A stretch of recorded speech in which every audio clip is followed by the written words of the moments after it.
Hello guys, magandang hapon. Dito tayo ngayon sa taas ng ating ginagawa. So, ang lakas ng ulan. Kailangan natin maging maingat. Tigil muna tayo kasi madulas. At ito nga, mahirap talaga ang maggawa ng ganitong trabaho kung panahon ng tagulan. Kaya dapat talaga sinasamantala natin ang paggawa kapag panahon na hindi tagulan. So ito guys, lakas ng ulan, hindi lang ulan kundi may dalang malakas na hangin.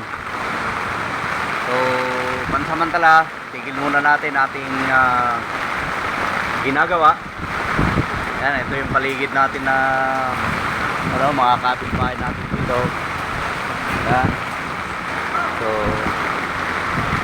yan, di ko alam kung hanggang saan ang ulan ito kasi ang lakas ng madilim pa rin yung kalangitan at may malakas na hangin, yung bugso ng hangin malakas. So kailangan natin maging maingat.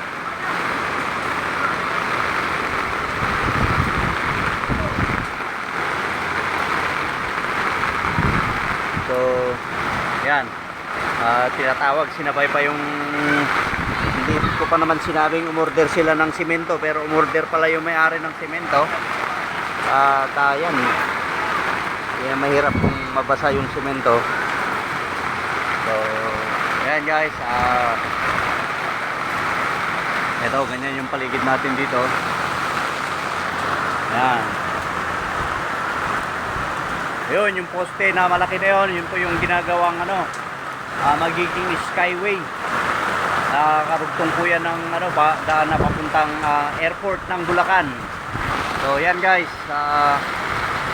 nakita niyo na yung lugar natin dito sa lugar ng Nabotas NDBS proper.